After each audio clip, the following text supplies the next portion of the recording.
Just in case you didn't know, 2 kids died today because of hunger in Sheikh Radwan, one of the besieged and the most destroyed neighborhoods in Gaza Strip in the north of Gaza. في حال ما كنتوا بتعرفوا، اليوم في طفلين ماتوا بسبب الجوع في حي الشيخ رضوان شمال قطاع غزة، واحد من أكثر الأحياء المحاصرة والمدمرة. Hey everyone, this is Bisan from Gaza. It's the day something and 80. And I was thinking about these 2 things during the night. I could not sleep actually. And I was thinking, so what if I survived this genocide? I mean the whole genocide, not the 80 days, the 100 days or the 200 days, the whole genocide. Where I'm going to go? I mean, our beloved ones, our relatives and large families were either killed or displaced forever because they lost everything in Gaza. And our friends were killed, our workplaces and homes were destroyed. The neighborhoods we know, the streets we live in, everything is destroyed. I mean, the life is impossible after this genocide in Gaza. There is no way the life will come back as it is again in Gaza. But at the same time, I was saying that I'm also lucky because I survived. Can you imagine surviving all this? I'm unlucky because I survived because the country is destroyed. And I'm lucky because I survived these massacres. I survived the whole ways of killing that we've been through. And it's just lucky, okay? Mostly 30,000 people were killed and missed. And I'm luckier than them because I survived all these things. I've been through displacement, hunger, massacres, bombings, walking, searching for food, searching for any source of life. And I believe that I must be really, really thankful for God that I survived this. And I must protect myself to not die after surviving all these things. But how? I mean, how can I protect myself? And how can I be lucky and unlucky at the same time? We're living a dilemma. We're living and we're happy because we're still alive. But I mean, why we're happy? Why are we so grateful that we are surviving this? We are, the future is waiting us. It's really terrifying, and no one knows what is gonna happen. So yeah, I'm lucky and unlucky. I'm happy and sad. I know what should I do, and I don't know what should I do. Opening questions. These are opening questions. Help us. Hey everyone, this is Bissam from Gaza, continuing with you the coverage for Arabic TV for days under bombing. Today is the day 84 of the continuous bombing over Gaza Strip. Today, or during the last 24 hours, almost 187 people were killed and hundreds of injuries in the whole areas of Gaza Strip. Most of them were in the middle area of Gaza and in Rafah, the safe area, as the Israeli army told people, and even told people to evacuate there. As for the north, today 2 kids were killed because of hunger in Sheikh Radwan, one of the most bombed and besieged neighborhoods in the north of Gaza Strip. 2 kids were killed in the country that most of the world is donating for now, because basically the aid trucks do not enter the north of Gaza Strip, and even thought if these aid trucks or aids moved between shelters, as the owner was said today, they will be targeted by the Israeli soldiers. So also in the north today, a kid was targeted by a sniper in a school in Jabalia. Some of his family members were also injured. So until now, the shelters, the schools are besieged by fire and by snipers, unfortunately. As for the south, it's not even better. We're talking about the health system is collapsed. We're talking about more than 200 casualties of infections, flu infections, more than 200 1,000 people are using the same toilet. More than 4,500 people are using the same shower. So these conditions, these health conditions are miserable, are terrifying. They're causing diseases and infections all over Gaza, while the health centers and the hospitals cannot deal with these casualties and only can deal with the injuries and the emergency that have not stopped since the beginning of this escalation since the 7th of October. So in Al-Maghazi or in Al-Brej today, a school called Abu Tlou school was invaded by the Israeli soldiers. All men were taken to an unknown place, and unfortunately many people were sheltering there. Keep following to know more about Gaza and what is happening daily.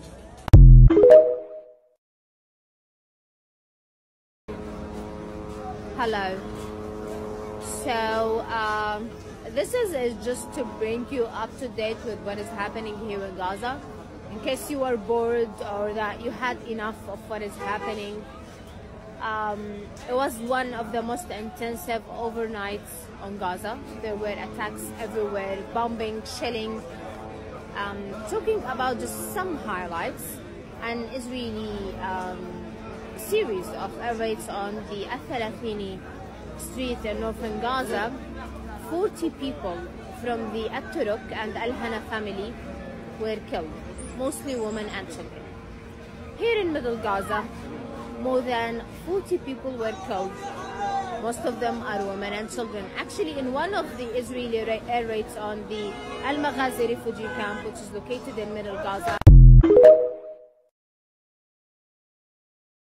I kept going, not because I wanted to.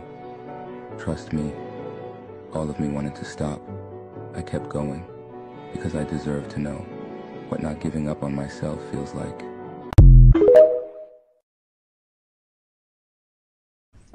مرحبا جماعة، كيفكم؟ زي ما انتم شايفين احنا على شاطئ غزة الجميل اللي احنا بنحبه كتير وبنصيف فيه. زي ما انتم شايفين الألعاب حتى مدمرت عن الأطفال اللي بتفقدهم، واحنا بدنا نخلص الحرب على خير ونرجع نعمل كل الألعاب ونشوف الأطفال عليهم، وبدنا نخلص الحرب على خير.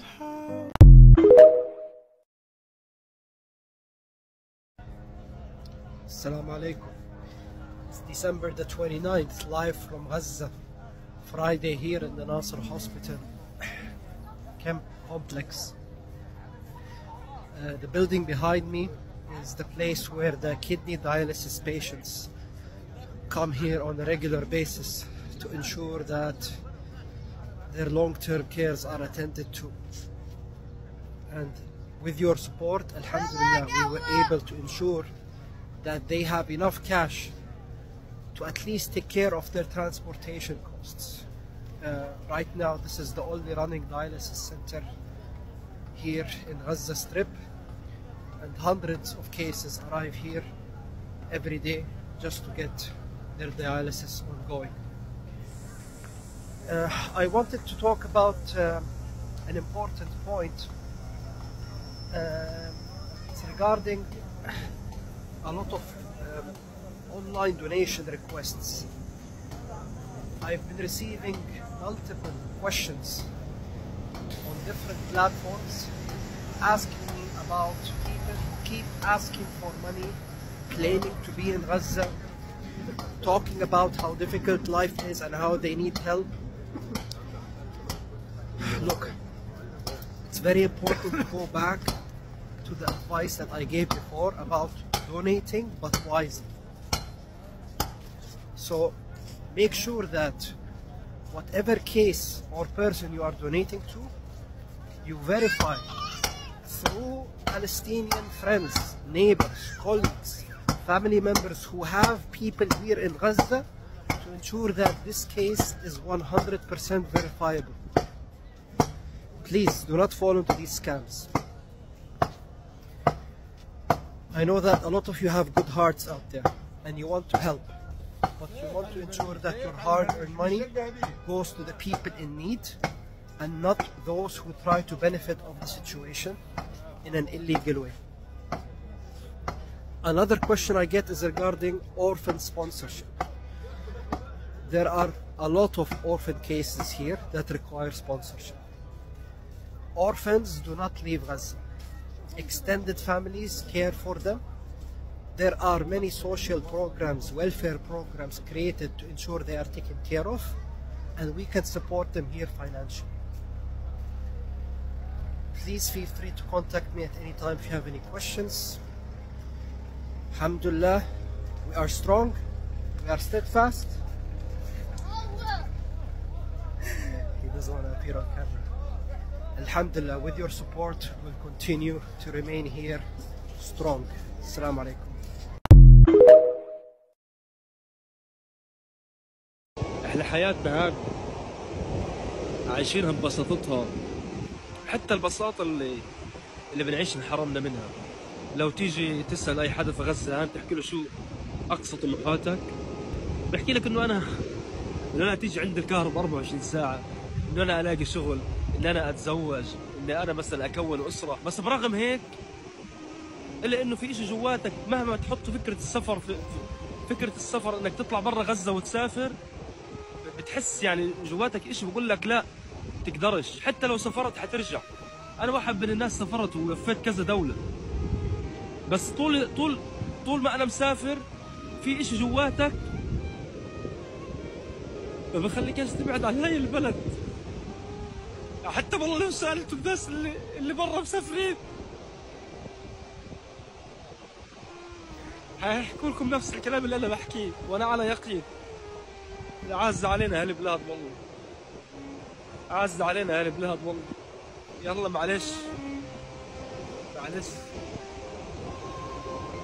معلش بتهون إن شاء الله.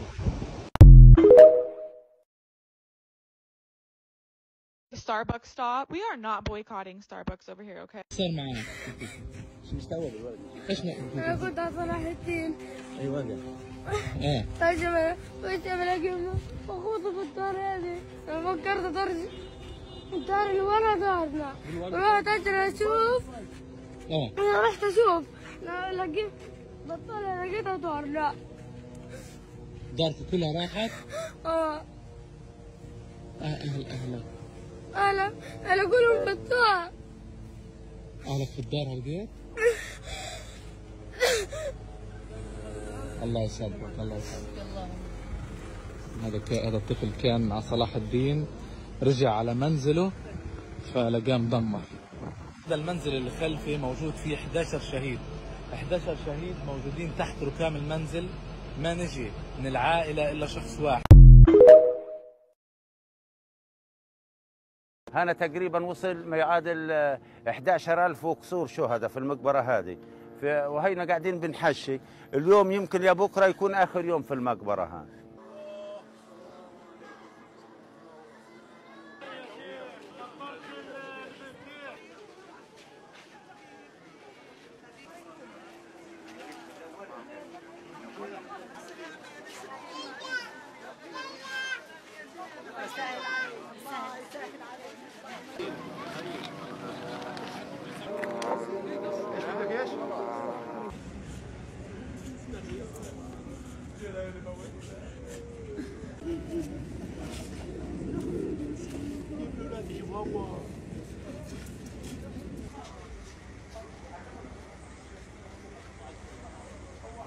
سميت هذا الولد ياسر على اسم سيدو، على اسم عمي. الحين عمي مفقود يعني ما ندراش عنه شيء. كان في معسكر جباليا والناس اتصلت علينا قالت اخذوا اليهود، بس ما نعلمش ايش لحد الحين. انا سميت ولد على اسمه، ان شاء الله بنتلاقى مع بعض بالسلامه يا رب.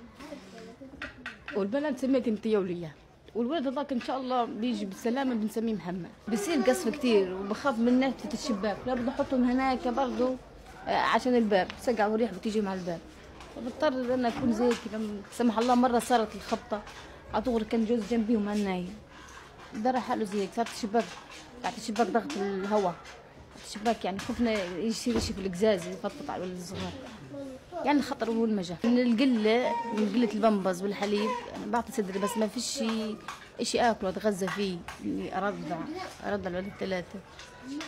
وبالنسبه للبمبز مش متوفر هو، صرت اعمل كل ساعتين اغير كل ساعتين بدي أنا أغير، بس أنا مش قادرة.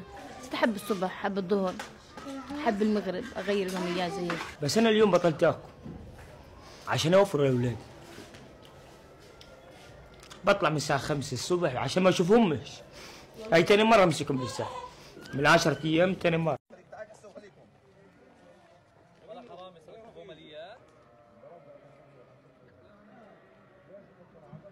الجيش أحد مواطنين كروش بيت دجن. أسكن في هذه المنطقة منذ عشرات السنين. ورثنا هذه الأرض وهذه المنازل عن آبائنا وأجدادنا. فوجئنا اليوم بوجود جرافات الاحتلال بدون سابق إنذار ولا شيء. قامت بهدم هذه المنازل مثل ما أنتم شايفين. قامت بهدم 6 منازل و3 برك إسمنتية. هذا المنزل يعود ل3 أسر تتكون من 15 نفر وأكثر. كما تشاهدون هذا المنزل بني من قبل الاحتلال الإسرائيلي 67 بسنوات، ولكن الحمد لله نحن صامدون في هذه الأرض مهما كلفت الأمور ومهما استفزونا ومهما كانت هذه الاستفزازات الهمجية الصهيونية. نحن باقون في هذه الأرض ولن نتنازل عن أرضنا. باقون إلى يوم الدين.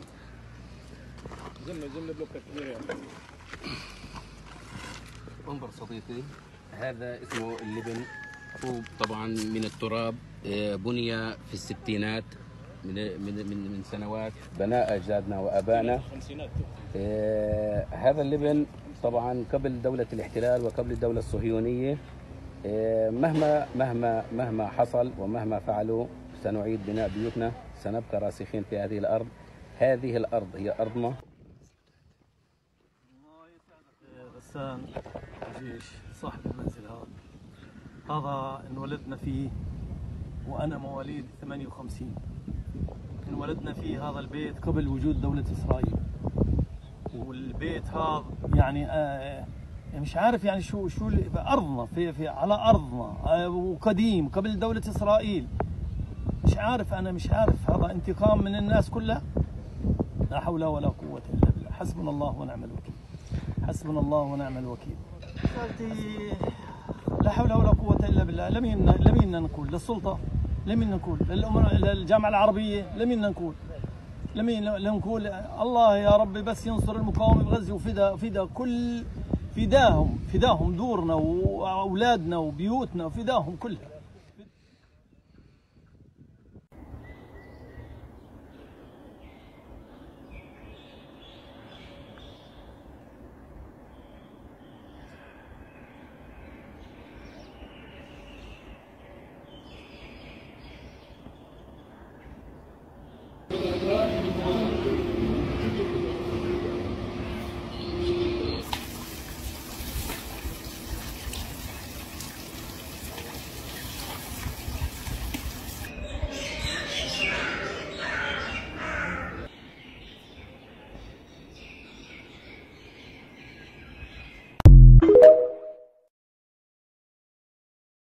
أنا العبد الذي كسب الذنوب وصدته الأماني أن يتوب.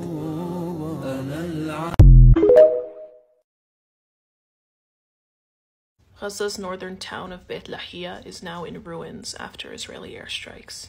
The PRCS says its team evacuated 2 slain Palestinians from Khan Yunis. They say that the 2 were targeted by an Israeli reconnaissance plane on a road in Al-Katiba area of the southern Gaza city. Israeli soldiers have attacked Al Jazeera's correspondent Montasser Nassar and a photographer accompanying him in the occupied West Bank. 10 medical workers have recounted being tortured after being detained by Israel. Gaza's Ministry of Health has said 99 Palestinian healthcare workers from the enclave remain in detention. One nurse described being blindfolded, handcuffed, and tortured for 5 days before he was freed, while a doctor described beatings, obscene insults, and acts of humiliation while he was kept handcuffed outside on the cold gravel. The UN Health Agency has recorded close to 180,000 people suffering upper respiratory infections, 136,400 cases of diarrhea, half of these among children under 5, over 55,000 cases of lice and scabies, over 5,000 cases of chickenpox, over 42,000 cases of skin rash, 4,683 cases of acute jaundice syndrome, and then 120 cases of meningitis. Without the proper aid being brought in, more and more people are going to succumb to illnesses such as these. The Gaza Media Office says that 200 of the 325 heritage and archaeological sites in the Gaza Strip have been targeted and destroyed by the IOF. That includes mosques, churches, schools, museums, and ancient archaeological houses, some of them dating back to the Phoenician era.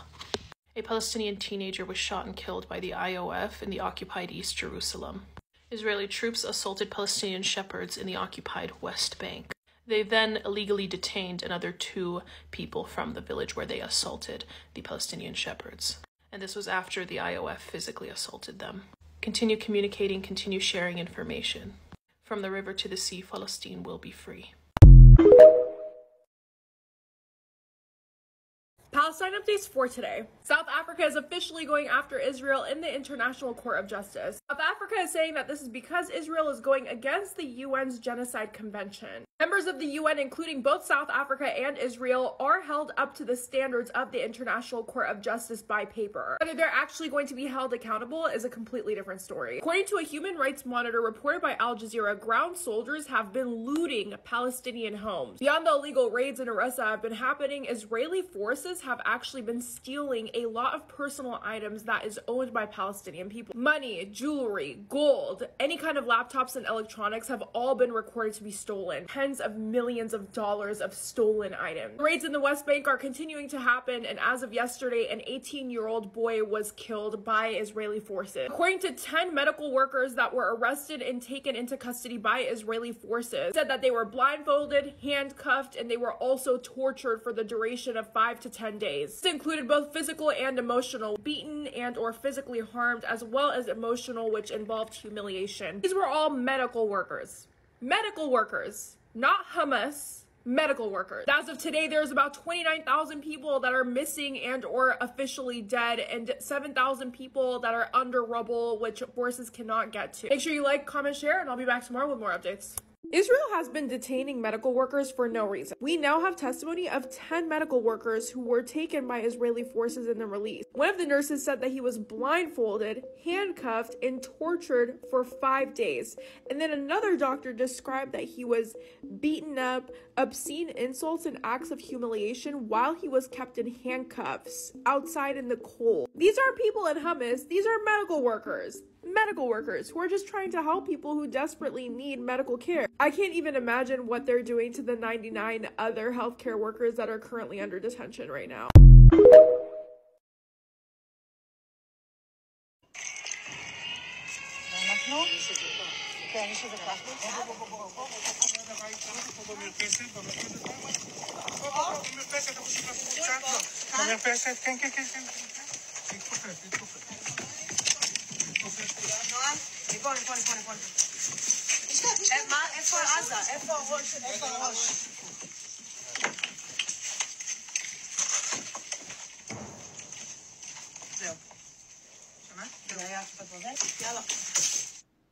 It's 5 to 15 second notice that we had between a siren and finding cover.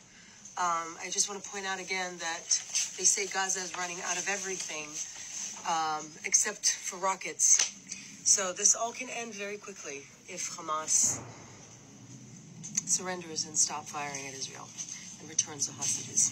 This is not a way to live. I want to remind any one of you who's still taken in by the propaganda of Is No More, as I remove cat hair from my hat, that one night ago, the most moral army in the world, the only democracy in the East, continued what it's been doing since the beginning of this geno on Gaza, and has raided West Bank money shops, jewelry shops, Palestinian businesses.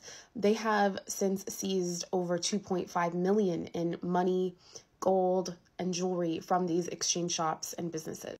In fact, this most moral army in the world uses tear gas and stun grenades to clear a street and then block off the area before using a controlled explosion to enter a money exchange shop. Yeah, most moral army in the world. I also want to point something out that I find so interesting, and I know I'm not the only one, but when you go to look for information to share with people, it's never just like one thing that pops up. Like this from 2012, it's a Haaretz article, by the way. IDF soldiers suspected of stealing Palestinians' gold in West Bank raid. It's like they keep repeating their actions. It's like when I searched for 13-year-old Palestinian girl gets raped by soldiers after 5 days of starvation in ITF custody, I also find 13-year-old Palestinian boy is raped. An investigation is pending. And I also find Israeli girl is raped for years on an Israeli base. You know, it's just like repetition. It's over and over and over and over again. For the second time in December, the Biden administration bypasses Congress to sell weapons to Israel. On December 9th, they sold 14 rounds of tank ammunition worth $106 million. And this time, they bypassed congressional approval to sell $147.5 million sale of equipment, including fusers, chargers, and primaries. And the reason they gave for bypassing congressional approval again: the United States is committed to the security of Israel. And it is vital to U.S. national interest to ensure Israel is able to defend itself against the threats it faces. The United States is not only, the reason why there is not currently a ceasefire. They are profiting off of this genocide. This is absolutely disgusting. Prince Kota is a Palestinian Canadian who's in the northern side of Gaza, and as you know, they don't really see many aid trucks, which means their situation is so bad that there are some Palestinians eating once a day, and there are many that are not eating for days. Now, there are children, there are babies, so what do you think the situation is going to be like when finally a few aid trucks finally come through? Just an hour ago, he gave us an update, and it is devastating and heartbreaking, and I can't even imagine what the scene there looked like. Today, you will never believe what we are living or going through. Today, I saw a couple of trucks with flour and to the north, the first time in so many days. People saw it as if it was gold. They fought and fought and fought for it. People turned into monsters. People turned into mafias. I saw people get shot, get stabbed with knives, get stabbed with a screwdriver, people getting stepped on, people's faces full of mud on the floor, holding a bag of flour like it was his child. These scenes today were people fighting to get food. They were bloody fighting to get some flour to make bread. Imagine the bag of 25 kilos is 700 to 800 shekels now, which is $200. In Canada, I never found our house without bread or fought to eat. In Gaza, starvation has killed so many people. The scenes today really saddens me to see people fight just to eat. Read it again, just to eat, just to feed their kids. And this is exactly what the Israeli government wanted, to starve them to the point where they start turning on one another when they allow a few little trucks to come through that won't even feed a tenth of the population. Alright guys, so it is Friday, December 29th, about 11:55-ish Palestine time, and South Africa is standing on business. South Africa has filed a genocide case against Israel at the World Court. Specifically, South Africa asked the International Court of Justice, or the ICJ, on Friday, which is today, for an urgent order declaring that Israel was in breach of its obligations under the 1948 Genocide Convention and its crackdown against the Palestinian group Hamas in Gaza. For those who may be unaware, the ICJ, sometimes known as the World Court, is the United Nations venue for resolving disputes between states. Now, I would encourage you to go and read the 1948 Genocide Conventions in its entirety, but I'm going to focus on Article 2 and 3 for the purposes of this video. So Article 2 says, in the present convention, genocide means any of the following acts committed with intent to destroy, in whole or in part, a national, ethnical, racial, or religious group as such. And then it has examples of what that would look like. So A would be killing members of the group, B, causing serious bodily or mental harm to members of the group, C, deliberately inflicting on the group conditions of life calculated to bring about its physical destruction in whole or part, D, imposing measures intended to prevent births within the group, and E, forcibly transferring children of the group to another group. And I know that a lot of people get stuck on the intent to destroy aspect, so I'm going to put a couple of quotes on the screen from Israeli officials to determine whether or not you think it's their intent to destroy or not, so you can pause to read those. And then I wanted to quickly talk about Article 3 because it focuses on the punishable acts, saying the following acts shall be punishable: A, genocide; B, conspiracy to commit genocide; C, direct and public public incitement to commit genocide, D, attempt to commit genocide, and E, complicity to commit genocide. And also in filing its genocidal case against Israel, South Africa has also asked the court to issue provisional or short-term measures ordering Israel to stop its military campaign in Gaza, which it said were necessary in this case to protect against further severe and irreparable harm to the rights of the Palestinian people. Now, Israel has rejected this filing, of course, as they would, and as of right now, no date has been set for the trial, but I will update you as I know more.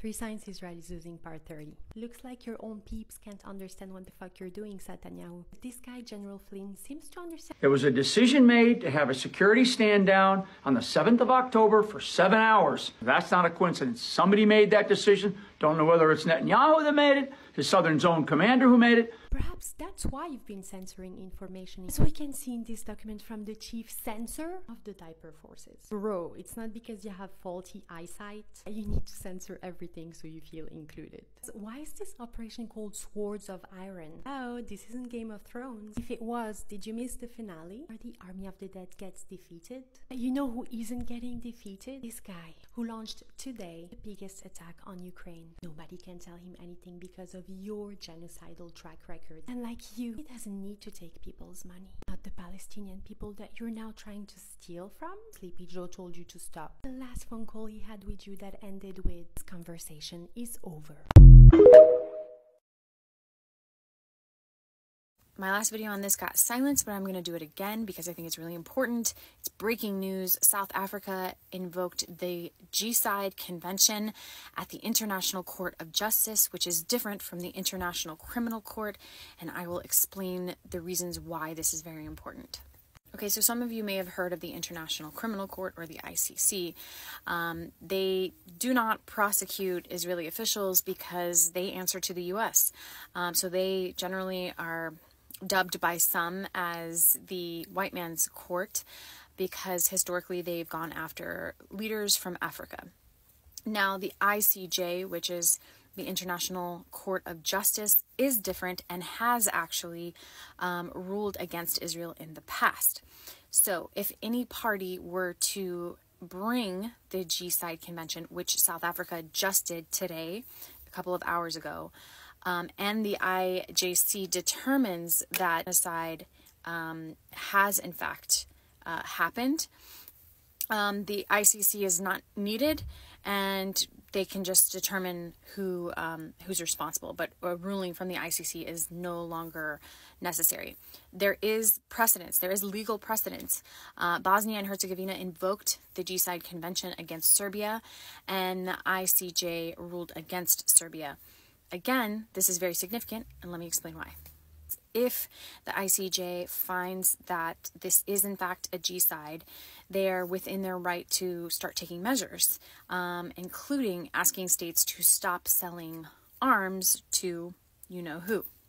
So this could be a very, very significant development. Let's talk about the children of Gaza and what they are facing on a daily basis.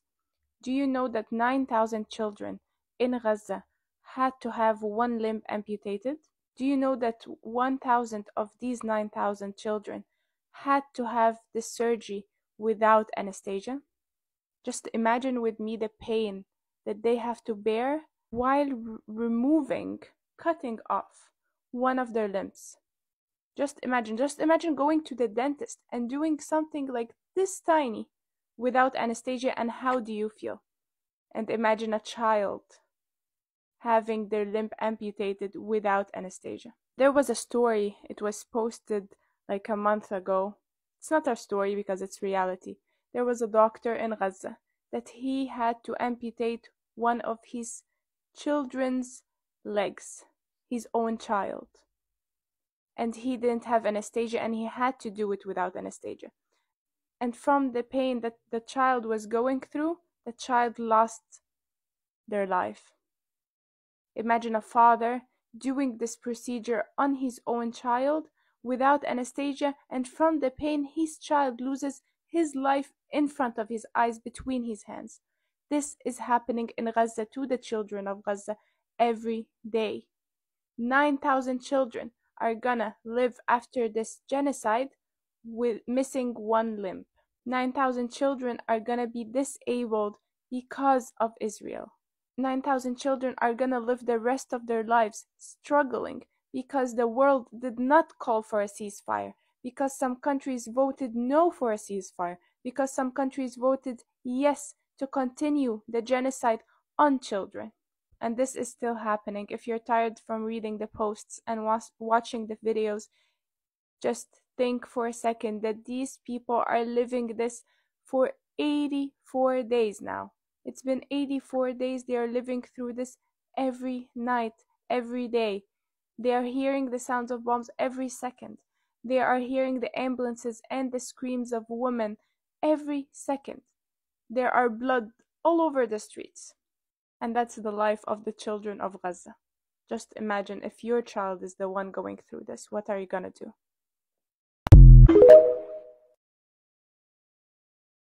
Okay, let me make sure I'm getting this right. So throughout your entire history, not once did you take into consideration as to where the millions of Palestinians would go when you have ethnically cleansed them in order to establish your own settlements, territory, and country. Not once did you take into consideration as to where the 1.8 million people of Gaza, which is roughly 80% of the population, would go after you forcibly displaced them from their own homes through your bombardments, military raids, and active genocide, which by the way is still happening as you're pushing the people of Gaza to flee further and further south. And now you want us to take into consideration as to where all those illegal settlers would go. For argument's sake, let's just focus on the West Bank and East Jerusalem, which throughout recent years has skyrocketed in its amount of illegal settlements. There's estimated around 700,000 illegal settlers currently residing there in over 279 settlements, which has gone up, by the way, from 520,000 in 2012. So from what I can see, a large portion of these illegal settlers came here relatively new. So what my suggestion would be is that they can simply just back to where they came from. Everyone is affected by the genocide, including women who started IVF treatments. So in Gaza, IVF treatment is not something that you can go through with your health insurance. You have to pay for it out of pocket, and it is done in private clinics. IVF treatment is around $2,000, which is not much for a lot of people abroad because it is much more expensive in Europe, in the US. But for Gaza, $2,000 is actually a very significant amount of money, especially that if you're familiar with IVF, you have to keep trying. It doesn't always work from the first time. So people sometimes will pay that price 5 and 6 times. So it adds up. I connected with a friend of mine who is a doctor and who worked at an IVF clinic. He told me that he had 15 patients who he had started IVF treatments with just a little bit before October 7th. And they haven't been able to go through all the stages of the IVF program because of the genocide and because these private clinics have shut down and everything is not functioning in Gaza anymore. So if you are someone that paid that significant amount, then it's lost. And then add to that the emotional and the mental toll that it takes on women who go through IVF, because that process in and of itself is a very emotionally taxing process. I think it's important context that when you hear that Israel has killed 106 journalists since October 7th, that these people are not all dying on the job. Like, a lot of these journalists are not in active combat zones when they are killed by Israeli bombs or snipers. These Palestinian journalists are often killed extremely intentionally. They are not collateral damage. A good number of them are killed in their home. Israel controls the population registry of Gaza. It knows literally where these people live. So, whenever they do a strike on a journalist's house, know that they meant to kill that journalist. We also know this because journalists get phone calls from the IOF literally saying they're going to kill them. And Israel does this because they want to both delay and make impossible the exposure of the level of genocide that they're currently carrying out.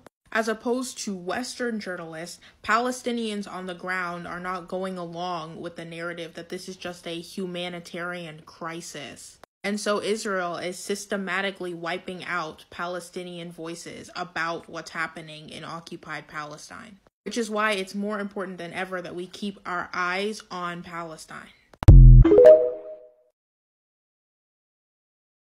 Israel has reached the point of no return by killing 100 journalists. Targeting and attacking journalists is nothing new for them. In 2021, Israel bombed and destroyed a building in Gaza that was used by different news outlets like Al Jazeera and even United States AP. They had the same paper-thin, lame excuse then as they do now. Honestly, I'm so tired of their pathetic lies. I shared a long list of things that Israel has banned from entering Gaza in the 2000s. Pretty much all of it seems absolutely ridiculous, like chocolates and chips. But did you know during this time that Israel actually conducted a study to see how many calories a Palestinian needs to just avoid malnutrition? And then they decreased the amount of trucks that Gaza imported with goods from 400 trucks a day to 100 trucks a day. And if you still don't believe this is oppression, Israel admitted to US officials that they're doing this to keep Gaza on the brink of collapse. In case you have not seen this before, this is the UN official report released by the UN Official Correspondence Association reporter Francesca Albanese for Palestine. And it speaks about the unlawful killings in Gaza. And Albanese says clearly in the report that the genocide, she names it genocide, the genocide being committed on Gaza and on the Palestinians in Gaza under the sight and hearing of the whole world, as formerly and previously happened in Srebrenica and Rwanda. And she says it's being committed by mercenaries from different foreign countries, but no one yet acknowledged that this is an action of terrorism. These countries include 5 European countries, and those are France, more than 4,000 mercenary, UK, Germany, Italy, and Ukraine, in addition to the US, South Africa, and India. So mercenaries from 8 different countries are fighting side by side with the Israeli diaper forces against the defenseless, unarmed civilians in Gaza. It is a genocide. They want it, they accept it or not, it is a genocide. We are not going to be silenced. We will never be silenced. And everyone who is participating in this will be held account. Today, tomorrow, whenever. But this is not going to pass.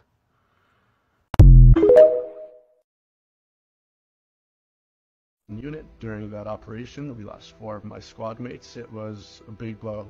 Sometimes I like to go to the IDF TikTok page because it's like, what crazy, stupid things are they posting today? And this wasn't today, but I think it's really funny how they post something like this, right? Where it's like, oh, in 2014, I lost 4 of my squad mates when I fought for the IDF. It's like, babe, what did you think was going to happen? What did you think was going to happen when you joined an army that is constantly attacking people? That they're always at war. Like, what did you think was going to happen? Regardless, they time it every time big news comes out about the death tolls in Gaza. And they're like, no. Don't pay attention to the thousands of people that are dying. Pay attention to this one guy who's probably American, who likely is American or like Canadian, who lost 4 squad members back in 2014. Back of 2014. Have sympathy for us. Look at this white guy who sounds like you. Come on, that's how this works. It's very transparent. He literally is trying to classify this rock as a tool of terrorism. Yeah, I don't know, man. Between the side that throws rocks and the side that writes their name on 2,000-pound bombs that then hit refugee camps, I really can't tell which side is the terror. Here's a heartfelt end-of-year message to journalists around the world from U.S. Secretary of State Antony Blinken. This has been an extraordinarily dangerous year for press around the world. Many killed, many more wounded, hundreds detained, attacked, threatened, injured, simply for doing their jobs. I am profoundly grateful to the press for getting accurate, timely information to people. Yeah, tell us more, Mr. Blinken. Which current ongoing war is the deadliest ever recorded for journalists. Who's dropping the bombs made in which country that have erased already over 60 journalists in that area? Well, clearly, Mr. Blinken doesn't know, but the US, being the morally upstanding democracy that it is, I'm sure they're all trying to find the guy who did this. In the meantime, to all journalists out there who are still alive and bravely covering this war, putting themselves and their families at risk, know that the United States thanks you for your service and commends you on managing to dodge those US-made state-of-the-art bombs for so long. But please, don't dare ask Mr. Blinken for a ceasefire. Gratitude, after all, has its limits.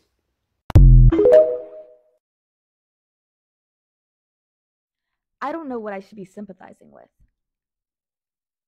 What does Israel think that I can sympathize with? What do you as Zionists think that I can sympathize with when I am seeing videos of your precious IOF defecating on lifeless bodies of people that were civilians and were unalived, murdered? I really can't even do that TikTok censorship with this conversation. Like, it sounds stupid. They were murdered. I've been seeing multiple times clips of innocent men being stripped, and if you zoom close enough, there's children there too. And they're being paraded around with bags over their face and guns pointed at them. Does that not sound like a concentration camp situation? What the fuck did Palestine do ever to deserve this? And if you're going to sit there and say October 7th, I'm going to say that it's been happening before then. So please think critically. October 7th was a response to occupation. And Israel knew about it for a year. They didn't even care.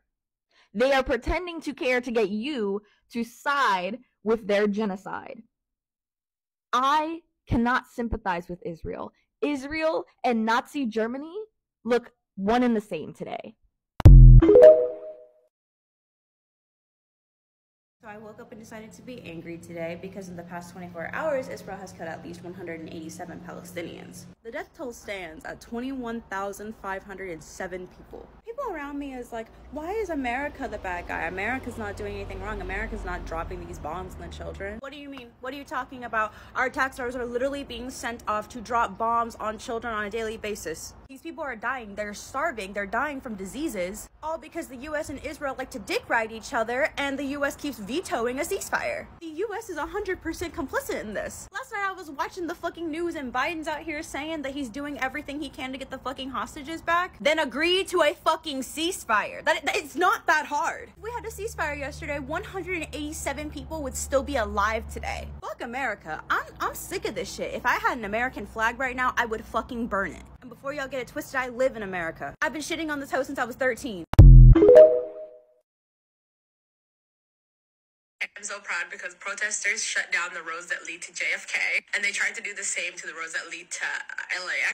That's what I'm talking about. This is what we need to be doing. Shutting down the airports. Because it's a protest that actively disrupts and boycotts all at the same time. We're getting things done. We are so deep in this, we need to be actively more strategic and ruthless with our protests at this point. We gotta amp it up, people. I know any protest is a good protest because it raises awareness. So great, go to your local airport and protest because you're raising visibility, you're raising awareness, and that's great. But you know what you're also doing? You're disrupting.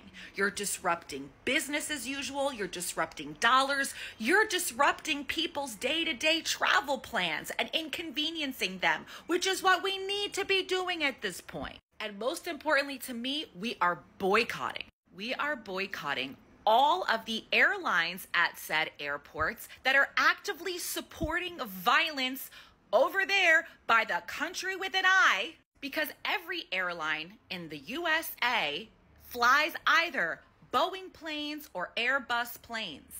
And both Boeing and Airbus are providing to the country with an eye.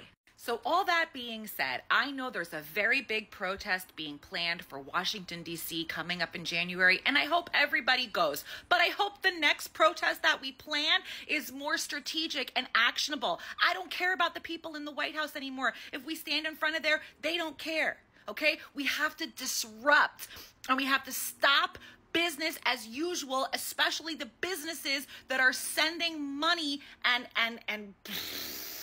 over to the country with an eye.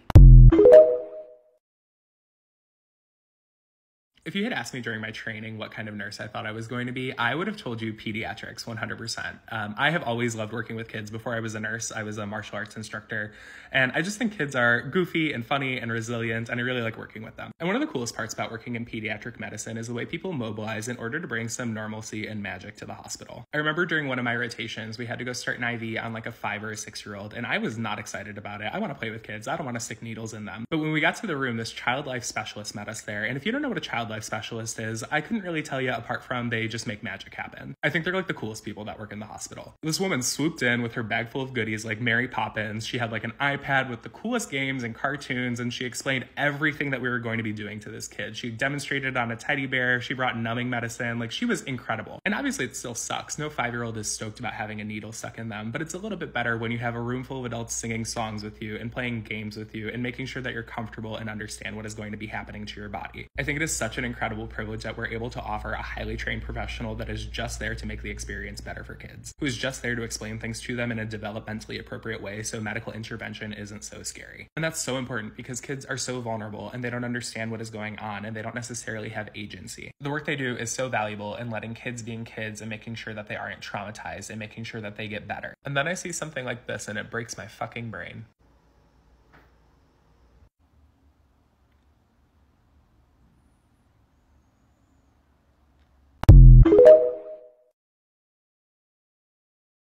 You walk into an art gallery and all you see are these blocks on the floor. What's going on? If you don't know me, hi, I'm Sarah. I talk about art. Let's talk about Present Tense by Mathabo.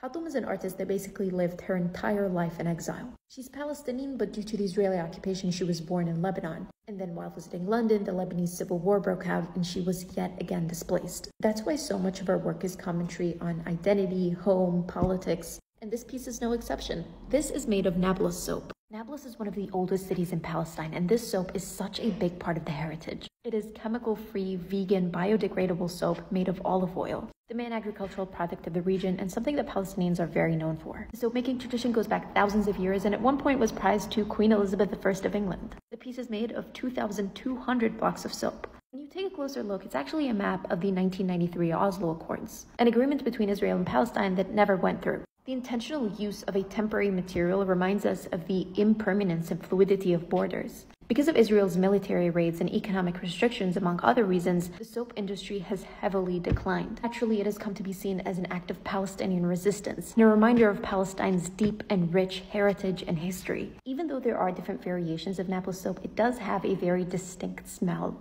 You can imagine how some visitors would walk in and immediately recognize the smell, being hit with a sense of nostalgia and home. This piece doesn't so much have a direct political message as much as it explores topics of boundaries and borders, power and oppression. What is home and how permanent is it? There are still people in the north of Gaza. I've seen a few posts going around saying that the north of Gaza has been ethnically cleansed completely and there's no life there. But there are still people in the north of Gaza. And there are still countless massacres taking place in the north of Gaza. They're still actively bombing it, killing people. The list goes on. And the thing is, the aid that does enter Gaza is only entering the south of Gaza and not getting into the north. And the people that chose to stay in the north or that weren't able to leave are stuck in the north with no aid, with being massacred with little to no coverage. There are a few journalists on the ground that are documenting what's happening. I'll put their ads in the caption. Make sure to follow them and keep your eyes on the north of Gaza. So Joe Biden just had a conversation with his best friend, Bibi, and apparently the phone call got a little tense. Now take this with a grain of salt. This is what they want us to know, right? But let's see what happened. So according to this article by Axios, the 45-minute phone call between Joe Brandon and Bibi got a little tense. So the phone call was over the issue of Palestinian tax revenue. So just like every other facet of Palestinian life, Palestinian taxes go to the Israeli government, and then the blue and white country decide how much to disperse, when to disperse, and all of that. So Bibi Netanyahu and his right-wing government are refusing to disperse the Palestinian taxes to the Palestinian Authority. Joe Brandon got really angry. And in the phone call, he was saying that, okay, if you don't want to give the money, because according to Bibi, if he gave the money, it'll go to H group. And he also said that it'll make him look weak in front of his political cabinet if he were to give back the Palestinian tax money that's rightly belongs to Palestine to Palestine. But Joe Brandon said, okay, if you don't want to hand it over to the Palestinian Authority, then we have the Norwegian government. You can give it to Norway as a safe third party, and then Norway can disperse the money. Bibi Netanyahu said, no, we're not going to do that. My finance minister is not okay with that. And that's when Joe Biden got angry, and he basically said, I've been taking political hits every day for you, Bibi, but you can't even take this one for me. So there's already been an update to the story. The finance minister for the blue and white country that I referred to earlier came out and said that they will not release tax revenue to the PA. Now, this is a response to the Axios report that came out. They want to send a message to Joe Brandon and the US government that not only do we not listen to you, we will go out of our way to not listen to you. I found the letter. Also, I did watch this creator's video. She did a really good job in breaking down how problematic the video by the Diaper Force Embassy really is, so y'all can go watch it. For those of us who are not on Korean TikTok or Korean Twitter, a lot happened that we did not know about. So about a month ago, 3 progressive parties in Korea came out in support of the Palestinian people. They created these big, beautiful banners, and on a banner, it said, from one body of water to another body of water, the PAL will be free. It's not real, did not like that, so they decided to write a letter to these parties. First off, you're in a foreign country, why are you getting involved in the politics of the people there? But okay, the letter is in English. You're in Korea, why are you writing a letter to these political parties in English?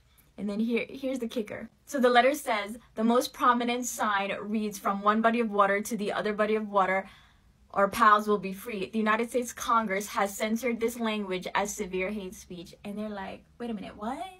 You're in Korea. Why are you telling us what's happening over in America? We not doing that over there. We can say what we want. Then, you know, because they don't ever do anything right, and they just copied and paste, this letter is to the Green Party, and they have the Justice Party in it. So the Green Party got real mad. The Green Party tore up the letter on video.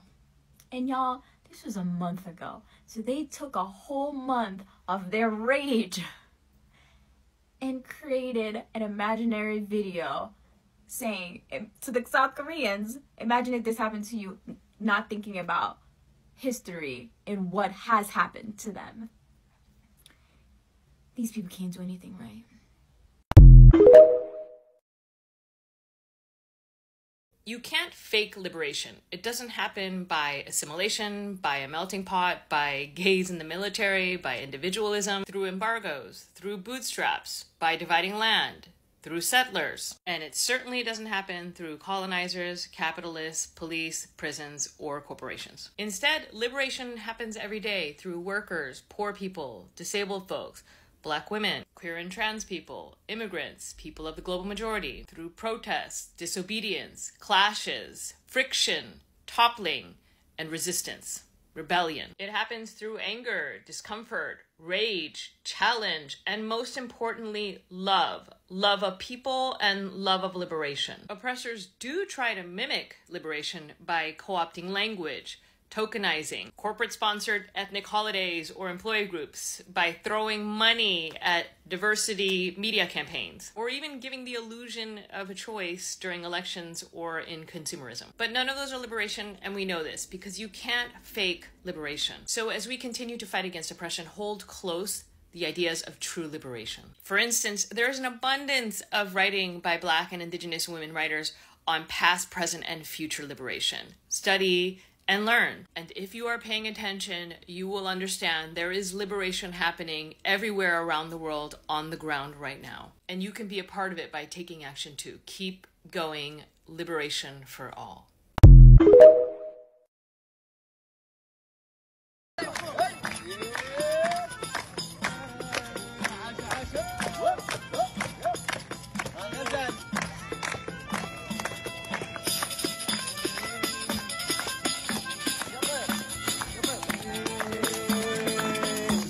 فالطول وقفت اقول لك ريح على الغربي وبلادك احسن لك خايف يا ظريف تروح وتتملك خايف يا ظريف تروح وتتملك وتعاشر الغير وتنساني انا ظريف الطول وقفت اقول لك رايح على الغربي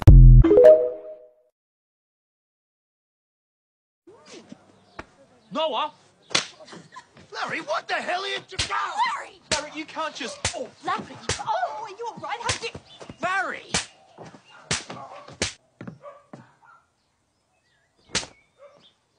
Righto, what's going on here? Oh, sir, I'm arrested. Oh!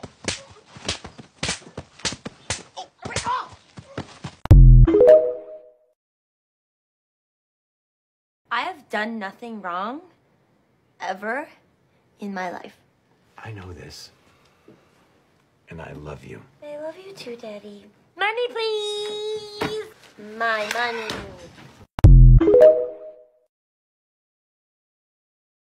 Don't forget that it's not just about free Palestine, but the Palestine that's freeing us along the way.